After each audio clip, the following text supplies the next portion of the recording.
Hola, mi nombre es Claudia Patricia Sánchez, pertenezco al CAUDE Barranca Bermeja de licenciatura en Teología y hoy voy a hablarles un poquito sobre el nivel existencial de Dios de escritor Theodor Sneijder de su libro Signos de la cercanía de Dios.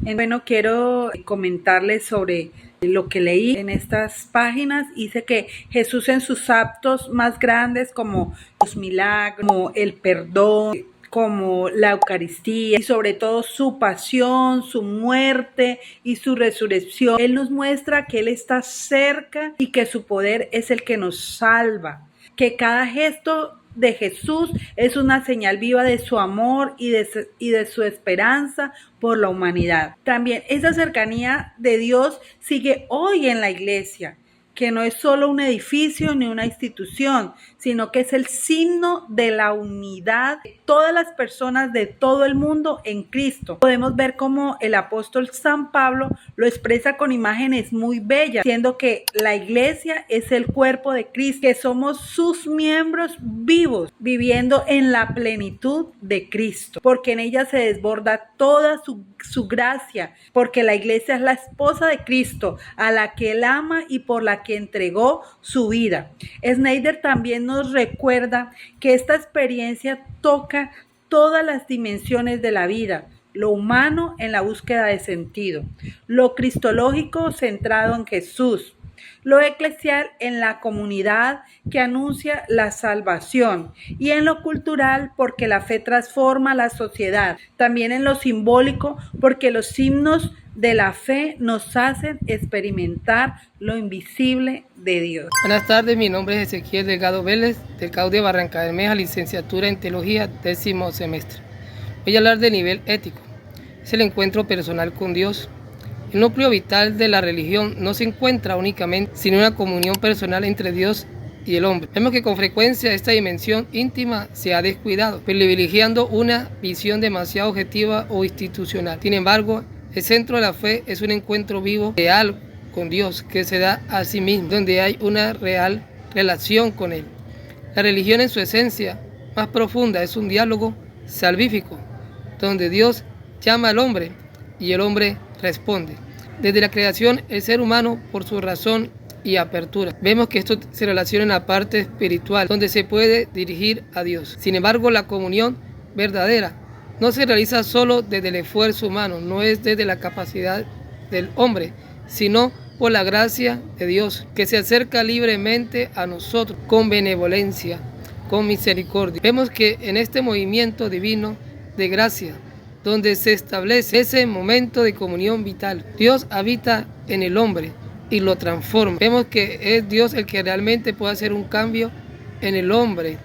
Vemos que a lo largo de la historia Dios manifiesta su acción salvífica mediante hechos concretos, mostrando que su intervención no es solamente una idea abstracta, sino un acto real que revela su amor y su voluntad de salvar al hombre. Eso lo vemos a través de la entrega que hizo por medio de su Hijo Jesucristo al venir a la tierra a salvarnos. El encuentro con Cristo como sacramento del encuentro con Dios. Eso se ve también en la encarnación, un proceso que recorre la vida de Jesús. Vemos que Jesús nació, pero no solamente nació, sino que creció y hizo la voluntad del Padre. Vemos que en su proceso llevó la palabra, la muerte y la resurrección para la obra salvífica de la humanidad. Muchas gracias. Soy Marcos Romero y voy a hablarles sobre el nivel ontológico del ser. ¿Qué significa ser creado a imagen y semejanza de Dios? La tradición judeocristiana responde: en cada ser humano habita un reflejo del Creador, una presencia que se hace plena en Cristo, el Dios hecho hombre. En Génesis 1:26 declara que el hombre fue creado a imagen y semejanza, y esto lo afirma el teólogo Singer, citado en el libro de von Glindner. El hombre constituye una imagen viviente de Dios que hace presente su acción en el mundo. Esta visión alcanza su plenitud en la encarnación, cuando el Hijo de Dios se asume plenamente la naturaleza humana y se manifiesta como Dios de manera humana y de hombre de manera divina. Desde el Génesis hasta la encarnación, la historia nos revela un misterio. Dios se hace cercano en Jesús, lo humano y lo divino se unen para siempre, mostrando que lo eterno puede habitar en lo creado.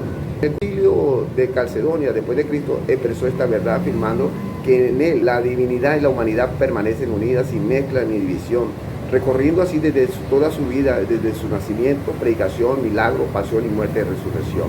Cristo es el sacramento original, el signo visible y eficaz del ser que se revela, la gracia encarnada.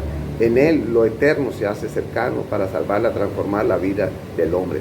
Desde la encarnación hasta la Pascua muestra cómo Dios se comunica a través del humano para ofrecer la salvación en él.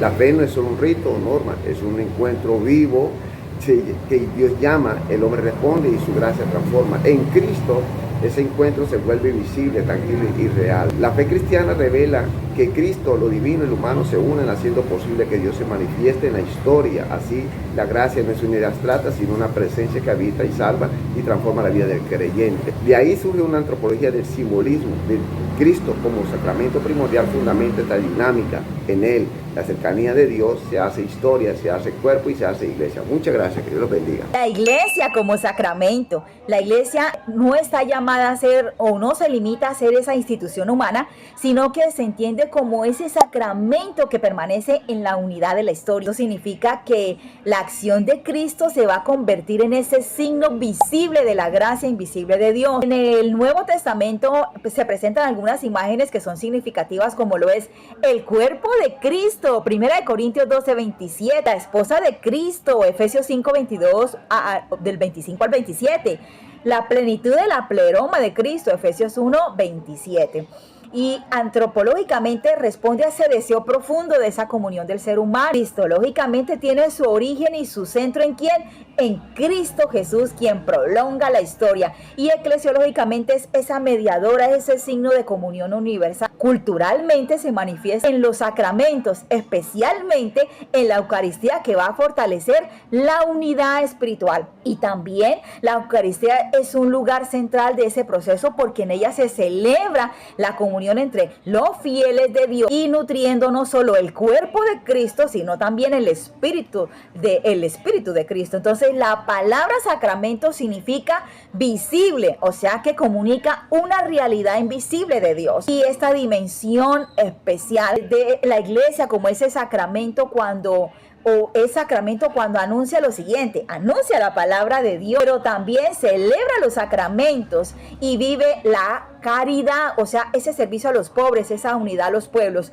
Y no bastan celebrar ritos, amigos, sino que la iglesia debe ser ese signo vivo de la justicia, de la fraternidad y del amor al mundo. Por eso la iglesia es ese sacramento cuando lo celebramos y se convierte en esa vida que se convierte en esa luz del mundo. Mi nombre es Benjamín Montesino Castro. El primer nivel ontológico, que tiene que ver con el ser, Jesús es el sacramento viviente de Dios. Al encarnarse el Hijo de Dios, asume plenamente la naturaleza humana sin perder su divinidad. Dios se hace visible y tangible en Cristo. No solo comunica gracia, sino que Él mismo es la gracia hecha carne. En la encarnación revela que Dios se manifiesta no por conceptos abstractos, sino a través de un cuerpo humano. Segundo nivel ético, que tiene que ver con el obrar. Las acciones de Jesús son signos de amor divino. Curaciones, enseñanza, perdón y consuelo expresan el misterio de Dios. Lo cotidiano se vuelve trascendente en su obrar. Sus actos éticos no solo son correctos moralmente, sino que comunican salvación. Su obrar es sacramental. Salva no solo por lo que hace, sino por quien es. Tercer nivel, que es el existencial y que tiene que ver con actos privilegiados. Milagros, perdón, eucaristías y misterio pascual son actos clave que revelan la redención y dignifican al ser humano. El misterio pascual tiene que ver con pasión, muerte y resurrección. Es el acto supremo de amor divino que transforma desde adentro a la humanidad. Estos actos no solo son históricos, sino eternos. Comunican salvación de manera viva y continua. La iglesia como sacramento y dimensiones. La iglesia prolonga la presencia de Cristo en el mundo. Es más que una institución. Es signo y medio de unidad con Dios y entre los hombres. Metáforas claves. Cuerpo místico, esposa de Cristo, plenitud de Cristo, dimensiones principales, antropológicas, responden al deseo humano de comunión. Cristológica, su origen y centro es Cristo. Eclesiológica, fomenta la comunión universal. Puntual, se manifiesta especialmente en los sacramentos, sobre todo la Eucaristía. Simbólica, usa signos visibles para comunicar realidades invisibles. Muchas gracias.